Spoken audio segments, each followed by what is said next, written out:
था कि Thursday, Friday, Saturday है ना, आपका जो है ऑर्गेनिक केमिस्ट्री रहेगा। सॉरी फ्राइडे सैटरडे और Sunday, sorry Friday Saturday Sunday आपका ऑर्गेनिक केमिस्ट्री रहेगा। ठीक है, तो ऑर्गेनिक केमिस्ट्री स्टार्ट करते हैं। तो पिछले टर्म पर जितना मैंने पढ़ाया था उसी के आगे बढ़ेंगे। ठीक है, तो पिछले टर्म पर मैंने जो एरोमेटिक और एंटी एरोमेटिक, नॉन एरोमेटिक के बारे में थोड़ा सा इंफॉर्मेशन दिया था, उसी के बारे में आगे बढ़ेंगे। तो लिखो एप्लीकेशन ऑफ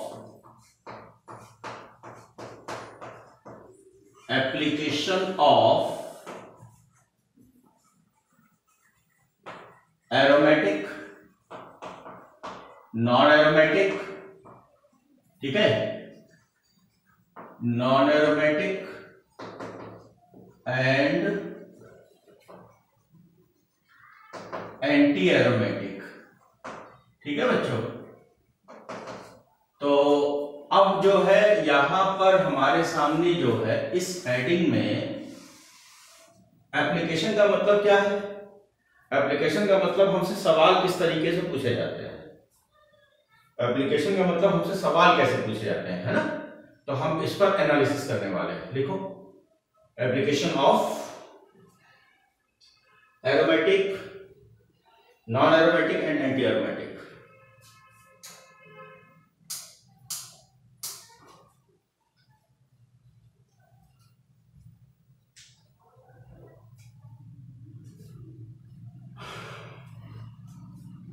ठीक है, लिखो application of aromatic, non aromatic and anti aromatic. इस पर हम लोग एप्लीकेशन करने वाले हैं। ठीक है ना बेटा। तो भाई सबसे पहला एप्लीकेशन क्या है, हमसे पूछता है रेट ऑफ रिएक्शन। ठीक है, रेट ऑफ रिएक्शन। तो हम लोगों से पूछता है रेट ऑफ रिएक्शन पूछता है। लिखो रेट ऑफ रिएक्शन, है ना।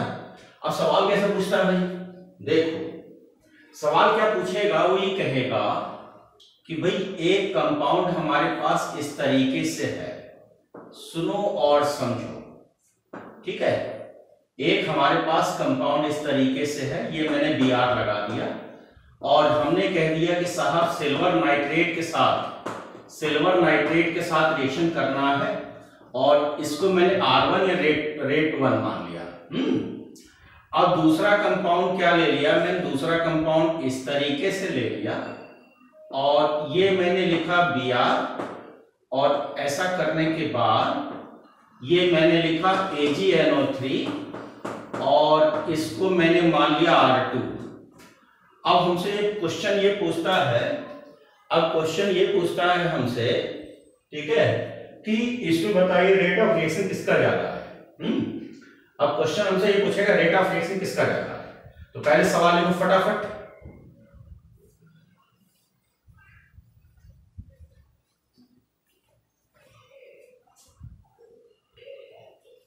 ठीक, तो ऐसे प्रॉब्लम को क्रैक करने के लिए आपने करना क्या है, सबसे पहले आप इसका केटायन बनाओ।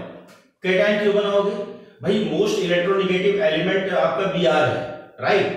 तो Br जब बॉन्ड माइग्रेट करेगा Br की तरफ तो Br पे आ जाएगा माइनस, राइट, और जो रिएक्टेंट बचा हुआ पार्ट उस पर आ जाएगा प्लस। तो प्लस बना करके पहले कार्बोकेटायन बनाओ। तो कहने का मतलब हमारे पास जो सॉल्यूशन है, अगर मैं सॉल्यूशन की बात करता हूं कैसे प्रॉब्लम को डील करना है, तो आपने पहले प्रॉब्लम को कैसे सॉल्व करना है उसको देखो, है ना। मेन तो आपको प्रॉब्लम सॉल्व करना ही है। तो ये हमारे पास Br है बेटा और ये ट्रोपाइलियम का एक केस है। तो इसमें क्या कर दो आप, जो है Br को अलग कर दो, माइनस का मतलब निकाल दिया हमने। जब Br को निकाल दिया तो हमको क्या मिला, हमको इस तरीके का मिला, दिख रहा है आपको पक्का, और ये हमने प्लस लगा दिया।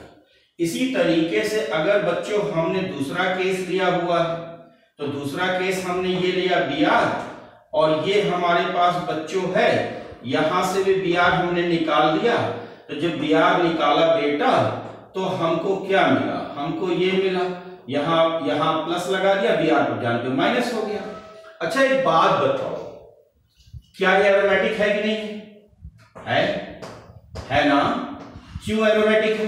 क्योंकि इसके पास कितने इलेक्ट्रॉन है? 6 इलेक्ट्रॉन, 6 पाई इलेक्ट्रॉन। अच्छा भाई, अच्छा इसके पास 4 है, 4 पाई इलेक्ट्रॉन है, तो इसकी वजह से क्या है बताओ? ये एंटी एरोमेटिक है कि नहीं है कि नहीं है? एक बात। अच्छा बताओ, एक बात मेरे को बताओ कि स्टेबिलिटी का ऑर्डर मैंने क्या लिखवाया था पिछले लेक्चर में? स्टेबिलिटी का, तो स्टेबिलिटी डायरेक्टली प्रोपोर्शनल टू क्या होता है? Rate of reaction.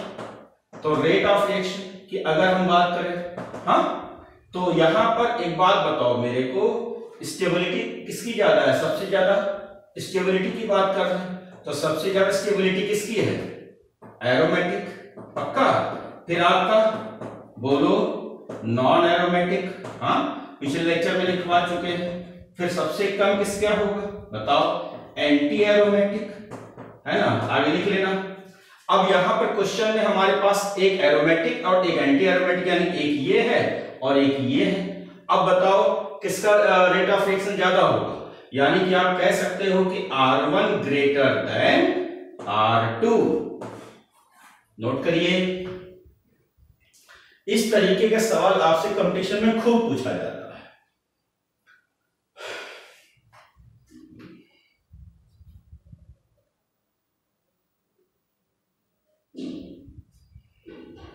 लिखो बच्चों।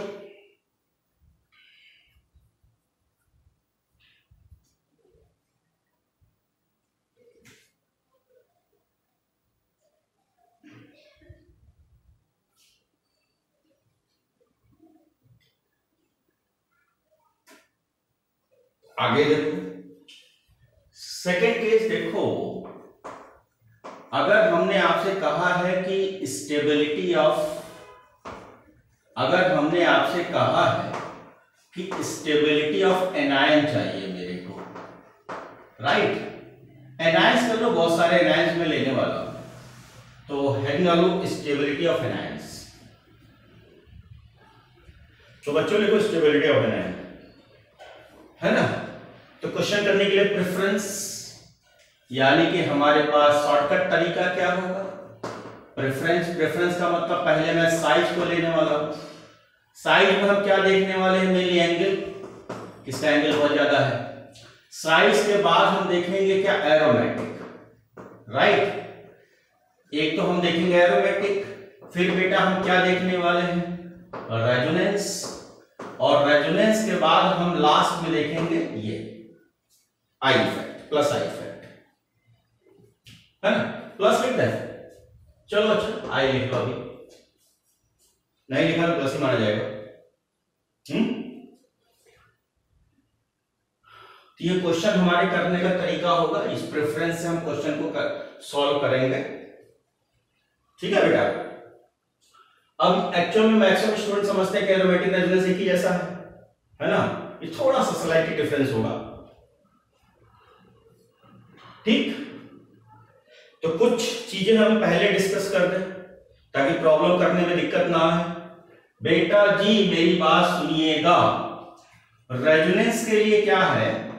रेजोनेंस के लिए आप जानते हो कंडीशन क्या है? कार्बन से लगा हुआ कार्बन, ये डबल बॉन्ड समथिंग कुछ भी लगा हुआ है, ठीक है, मान लिया डबल बॉन्ड लगा हुआ है, और इस पोजीशन पर प्लस लगा हो, माइनस लगा हो, लोन पेयर लगा हो, तो वहां सभी जगह क्या पाया जाएगा? Resonance, right? वहां क्या होगा? रेजोनेंस होगा। दूसरी बात मैं बोलूंगा, ये डबल बॉन्ड है बेटा। दूसरी बात, अगर प्लस आई आपका बढ़ता है तो स्टेबिलिटी क्या होगी? बोलो, कम हो जाएगी। स्टेबिलिटी क्या हो जाएगी? कम हो जाएगी, है ना? तो ये क्वेश्चन करने में मेरे को रिक्वायरमेंट होने वाली है, तो आप इसको नोट करिए, इसको आप नोट करिए, क्योंकि क्वेश्चन में आप गलत कराते हो।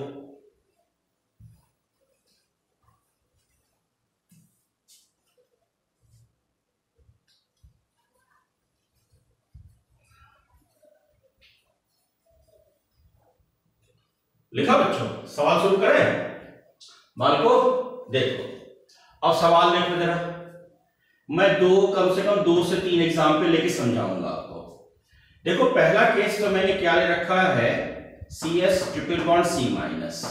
आप जानते हो 180 डिग्री का एंगल होता है, 180 डिग्री का एंगल होता है, समझ गए हो इशारा, ठीक है। इसको मैंने क्या मान लिया, फर्स्ट मान लिया।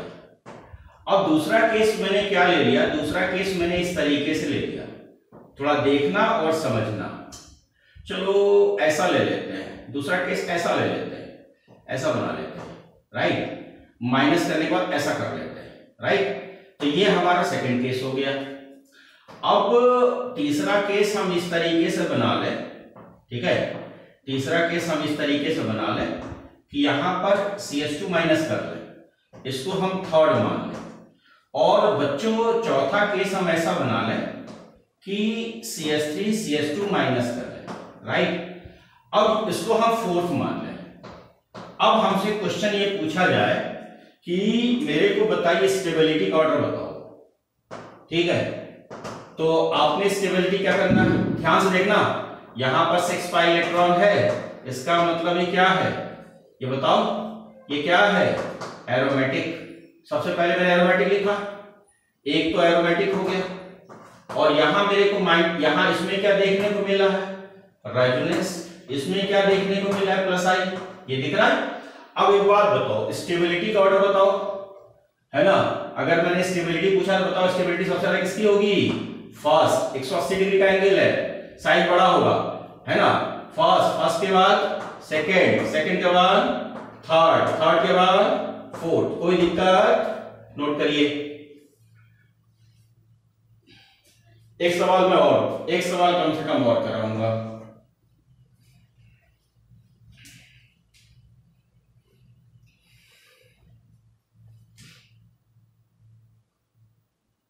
है ना।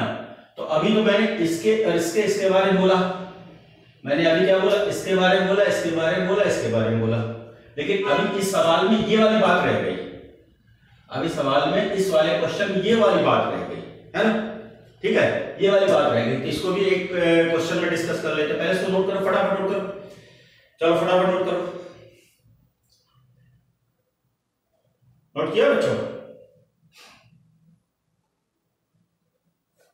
एक क्वेश्चन और देखो, बाल एक क्वेश्चन और देखो।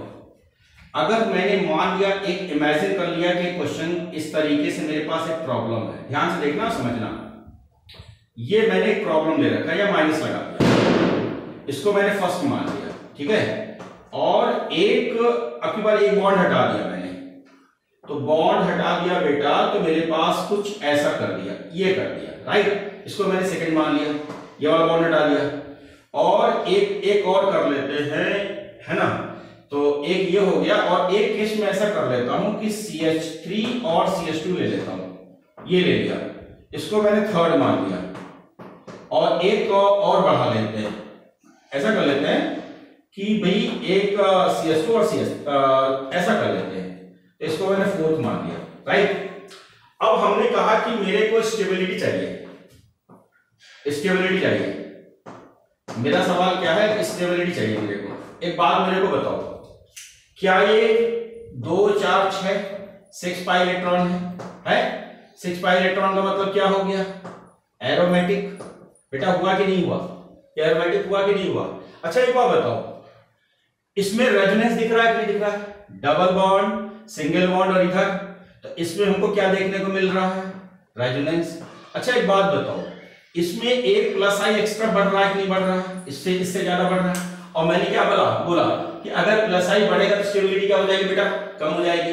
तो अब बताओ स्टेबिलिटी का सही ऑर्डर बताओ, फटाफट बोलो।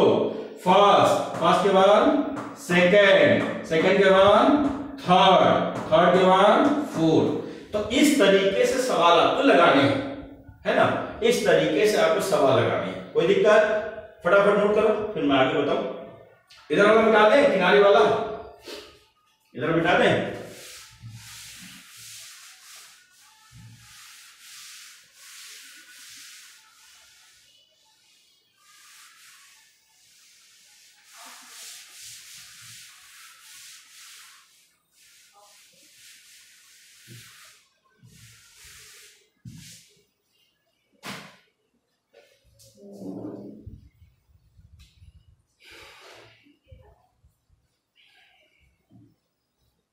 फटाफट लिखो बच्चों, फटाफट लिखो।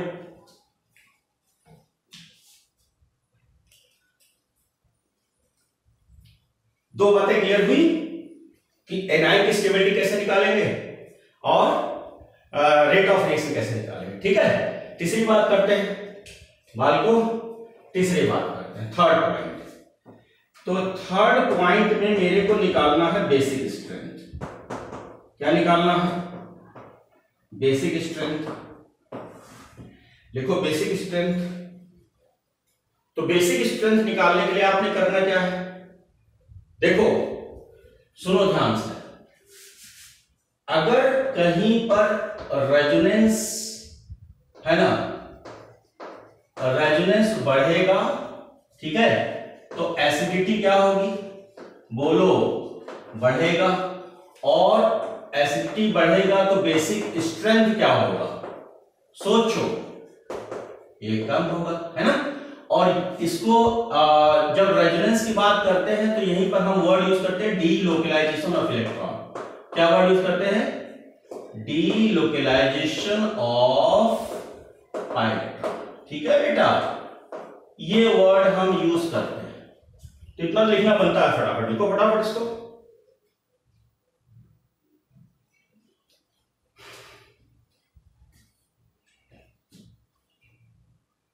अच्छा, फिर हमारा प्रेफरेंस क्या जाएगा? मैं इधर लिख देता हूं बालको। क्वेश्चन लगाने के लिए हमारे प्रेफरेंस क्या होंगे कि लोन पेयर लोकलाइज्ड। लोकलाइज्ड का मतलब हिल्ला डुल्ला नहीं है, एक जगह बैठा रहेगा। ये हमारा क्या हो जाए? लोकलाइज्ड। फिर इसके बाद लोन पेयर हो जाएगा डीलोकलाइज्ड, यानी कि हिलता डुलता रहेगा। ठीक है, और नंबर 3 पर लोन पेयर इन एरोमेटिक। राइट, समझना, लोन पेयर इन एरोमेटिक इस तरीके की जगह पर या तो क्वेश्चन वो कहता है, मान लिया जाए कि पायरिडीन का देता है, पायरिडीन का एग्जाम्पल देता है, थायोफीन का एग्जाम्पल देता है ना, या पायरॉल वगैरह, इस तरीके की बातें वो लिखने की कोशिश करता है। राइट, इस तरह की बातें वो सवाल में देता है। तो मैं आपको हिंट कर दे रहा हूं कि कैसे कैसे सवाल का इमेजिनेशन बनता है। चलो फटाफट लिखो।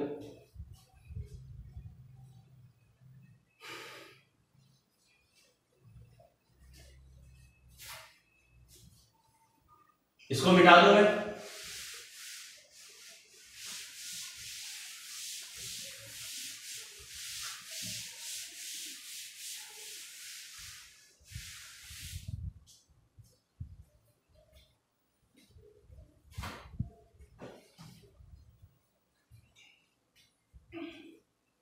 एक एग्जाम्पल लेके समझाऊं?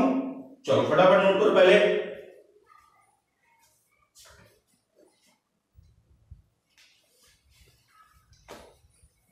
बालको, एक एग्जाम्पल लेके समझाने की कोशिश कर रहा हूं, सुनना ध्यान से। एक एग्जाम्पल लेकर के मैं आपको समझाने की कोशिश कर रहा हूं। बालको इधर देखो, मान लिया जाए कि एक कंपाउंड मैंने इसलिए ले रखा है, इस तरीके का कंपाउंड ले रखा है, और ये NH2 है।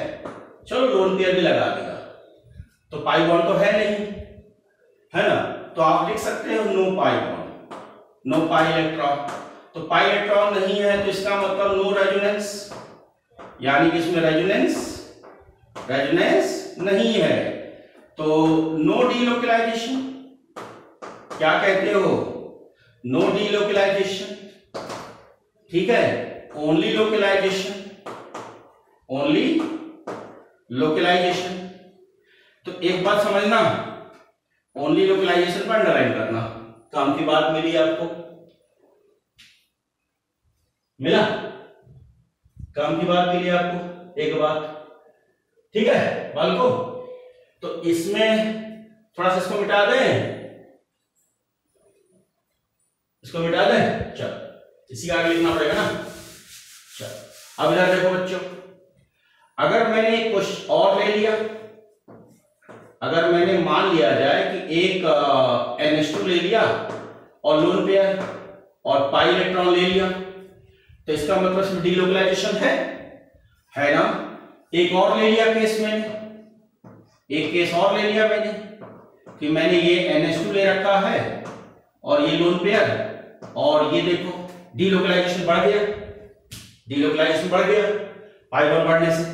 और एक बात मेरे को बताओ कि ये अगर मैं एक कंडीशन ये ले लेता हूं, ये NH2 ले लेता हूं, है ना, तो और एक पाई बॉन्ड एक पाई बॉन्ड एक पाई बॉन्ड, राइट, और बढ़ गया डीलोकलाइजेशन। जितना पाई इलेक्ट्रॉन होगा उतना ज्यादा डीलोकलाइजेशन होगा, और जितना ज्यादा डीलोकलाइजेशन होगा उसमें एसिडिक कैरेक्टर ज्यादा होगा, बेसिक कैरेक्टर कम होगा। जिसमें पाई इलेक्ट्रॉन ज्यादा होगा, जिसमें पाई इलेक्ट्रॉन ज्यादा होगा उसमें डीलोकलाइजेशन ज्यादा होगा, एसिडिक कैरेक्टर ज्यादा होगा और बेसिक स्ट्रेंथ कम होगा। तो अगर मैं इन तीनों में बात करता हूं तो पहली बात तो ये समझ लो कि सभी में इलेक्ट्रॉन का, सभी के केस में इलेक्ट्रॉन का क्या है, डीलोकलाइजेशन। ठीक है, सभी में इलेक्ट्रॉन क्या है, डीलोकलाइजेशन। एक बात तो डिसाइड हुआ, और डीलोकलाइजेशन सबसे ज्यादा इसमें हुआ, तो जिसमें इलेक्ट्रॉन डीलोकलाइजेशन ज्यादा हुआ उसमें रेजोनेंस ज्यादा हुआ, एसिडिटी ज्यादा हुई, एसिडिटी कम हो गई। तो इसका मतलब इन तीनों में अगर मैं कंपैरिजन करूं तो ये हो गया, राइट। और इसमें लोकलाइज्ड है, डीलोकलाइज्ड मैंने पहले लिखा है, पहले लोकलाइज्ड फिर डीलोकलाइज्ड, का मतलब ये हो गया। क्या कहते हो? अब इसके बाद बेटा जी एक और केस ले लेते हैं। एक केस मैं इस तरीके से ले रहा हूं, ध्यान से देखना, और ये मैंने आपका N ले लिया और यहां पर लोन पेयर है और ये आपका क्या है, ये, तो यहां पर इसका लोन पेयर इन एरोमेटिक है ना, इसका लोन पेयर एरोमेटिक में कंसीडर होगा, बताया है पिछले लेक्चर में। तो यहां क्या है, इसका जो लोन पेयर इन एरोमेटिक है ना। तो अभी मैंने आपको हिंट भी किया है कि पायरिडीन वगैरह इस तरीके कंपाउंड होते हैं, वो इस जगह पर रखे जाएंगे। तो यहां पर सबसे कम होगा। तो अगर मैं क्वेश्चन ये पूछता हूं कि बताओ मेरे को बेसिक स्ट्रेंथ सबसे ज्यादा किसकी है, तो सबसे ज्यादा इसकी होगी और सबसे कम इसकी होगी। ऑप्शन पकड़ने के लिए जब ऑप्शन कहेगा सबसे ज्यादा, तो आपने क्या पकड़ना, ये वाली बात। सबसे कम क्या है, तो आपने बात पकड़नी ये वाली, जैसे लास्ट में लिखा था। तो ऐसे आपने सबसे ज्यादा और सबसे कम के ऑप्शंस को पकड़ लेना। चलिए नोट करिए फटाफट।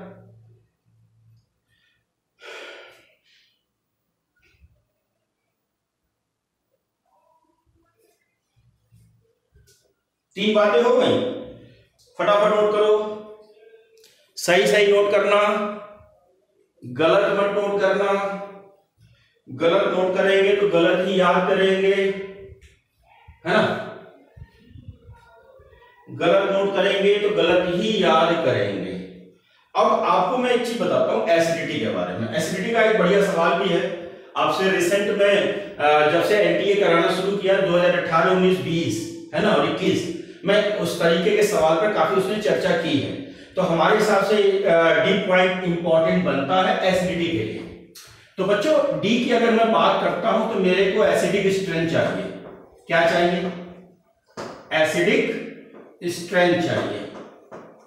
तो एसिडिक स्ट्रेंथ थोड़ा समझना बेटा, अगर क्वेश्चन में ये कह दे कि एसिडिक स्ट्रेंथ चाहिए, मैं या क्वेश्चन में ये कह दे, या क्वेश्चन में ये कह दे कि मेरे को Ka चाहिए, या मेरे को कह दे स्टेबिलिटी चाहिए, है ना, समझ में आ रहा है, या क्वेश्चन में ये कह दे कि रिएक्शन विथ HX चाहिए, रिएक्शन विथ क्या चाहिए, HX चाहिए, राइट। या आपसे क्वेश्चन ये कह दे कि रिएक्शन विथ H2SO4 चाहिए, है ना। तो इन सभी में एक ही मुद्दा काम करेगा, एक ही मुद्दा काम करेगा। पहले से नोट करो फटाफट।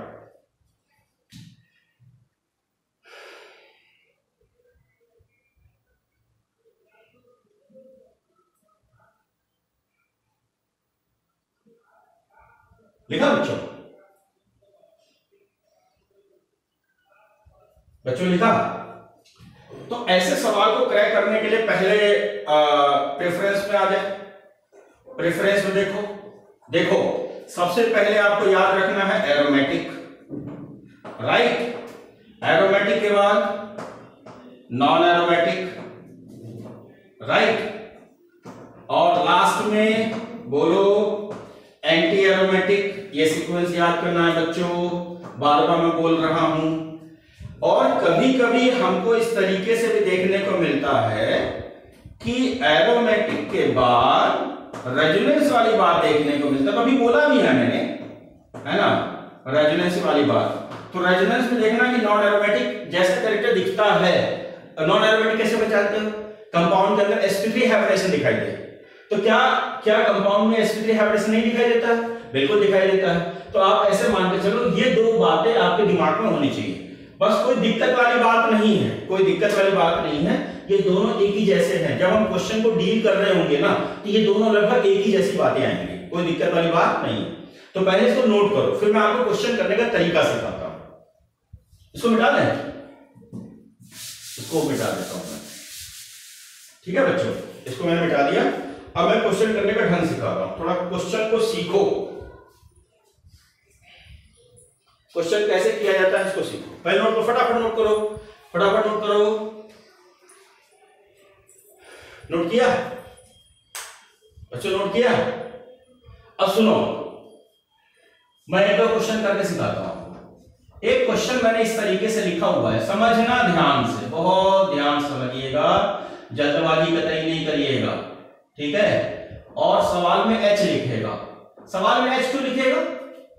सवाल में H क्यों लिखेगा? सवाल में H इसलिए लिखेगा क्योंकि H को निकालना ही एसिडिटी होगी ना। सवाल में H क्यों लिखेगा? भाई H को निकालेगा एसिडिटी डेवलप करेगा, पक्का, कोई दिक्कत नहीं। तो H को निकालेगा तो यहाँ माइनस आ जाएगा, भाई H को प्लस आ जाएगा तो यहाँ माइनस आ जाएगा, आएगा नहीं आएगा? चलिए एक बात, इसको मैं फर्स्ट मान लेता हूं। इसके बाद दूसरा केस मैं क्या मानता हूं, इस तरीके से मानता हूं, और मैंने H लिखा हुआ है, राइट, और यहां पर इसको मैंने सेकंड मान लिया, ठीक है ना बेटा। और एक और ले लेते हैं, एक और बढ़िया सा बना लेते हैं, इस तरीके से H लिखने के बाद ये लिख लेते हैं और इसको हम थर्ड मान लेते हैं। थोड़ा सुनना, थोड़ा सा सुनना। अब हमने कहा कि मेरे को एसिडिटी चाहिए, तो एसिडिटी निकालने के लिए, एसिडिटी को कैलकुलेट करने के लिए इनमें से जितने वर्ड्स मैंने लिखे हुए हैं, इन सब को सॉल्व करने के लिए आपने क्या करना है कि हाइड्रोजन को निकालना। सबसे पहले आप क्या करो, हाइड्रोजन को निकाल दो। हाइड्रोजन निकलेगा जहां पर H प्लस निकला है, हाइड्रोजन H प्लस निकलेगा, दैट इज एसिडिटी। तो सबसे पहले आपने H प्लस निकाल देना है। तो बेटा अगर मैंने माइनस का मतलब निकालना H प्लस, राइट, इसके बाद यहां भी माइनस का मतलब निकालना H प्लस, और यहां भी माइनस का मतलब निकालना और H प्लस। तो मैंने ये सीन आपके सामने डेवलप किया। अब देख पहला वाला केस क्या कह रहा है, थोड़ा सा मैं नीचे कर देता हूं। तो पहला वाला केस आपको क्या बना रहा है, इस तरीके से बना रहा है, दिख रहा है ना। और ये आपका मेंटेन, ये आपका मेंटेन, ये मेंटेन, और यहां पे माइनस माइनस लगा दूंगा, लगाऊंगा कि नहीं लगाऊंगा, H प्लस है। दूसरे में क्या है कि अगर मैं इस वाले केस को देख रहा हूं तो मेरे को ये वाला केस जो देखने को मिल रहा है, कुछ ऐसा देखने को मिल रहा है, यहां पर माइनस लगाने वाला हूं और ये आपको दिख रहा है। और बेटा जी अगर मैं इस वाले केस की बात करता हूं तो मेरे को यहां पर माइनस दिख रहा है और ये। अब एक बात बताओ मेरे को, अब मेरे को एक बात बताओ कि इसके बारे में, इसमें कितने इलेक्ट्रॉन हैं? 8 पाई इलेक्ट्रॉन है कि नहीं? और 8 किसका मतलब है, 8 किसका साइन है? एंटी एरोमेटिक, याद आ रहा है? ये आपका क्या हो गया, एंटी एरोमेटिक, समझना ध्यान से, ये आपका एंटी एरोमेटिक हो गया। अब ये कितने इलेक्ट्रॉन है भाई? 6 पाई इलेक्ट्रॉन। तो इसको मैं क्या मानूंगा, इसको मैं क्या मानूंगा, एरोमेटिक मानूंगा, नहीं मानूंगा। और यहां इलेक्ट्रॉन कितने आ रहे हैं, यहां 4 इलेक्ट्रॉन आ रहे हैं। अब 4 इलेक्ट्रॉन, तो बेटा 4 इलेक्ट्रॉन भी होता है आपका एंटी एरोमेटिक, होता है कि नहीं होता है? अब देखो, अब दिक्कत खड़ी हो गई आपके सामने। दिक्कत क्या खड़ी हो गई? दिक्कत ये खड़ी हो गई कि ये भी एंटी एरोमेटिक और ये भी एंटी एरोमेटिक। तो आपसे पूछा जाए पहले ऑर्डर, तो इसको मैंने फर्स्ट मान रखा है, इसको सेकंड मान रखा है, इसको थर्ड मान रखा। तो सबसे ज्यादा तो फर्स्ट का होगा, चलिए मैंने मान लिया। अब सेकंड, सॉरी, सबसे ज्यादा किसका होगा? सबसे ज्यादा सेकंड का होगा, ये मैंने मान लिया। क्यों मैंने मान लिया? क्योंकि हम जानते हैं एरोमेटिक, इसलिए मैंने मान लिया। अब हमें डिसाइड करना है कि फर्स्ट और थर्ड में किसका ज्यादा होगा, है ना। फर्स्ट और थर्ड में अगर हम डिसाइड करेंगे तो फर्स्ट का ज्यादा होगा, थर्ड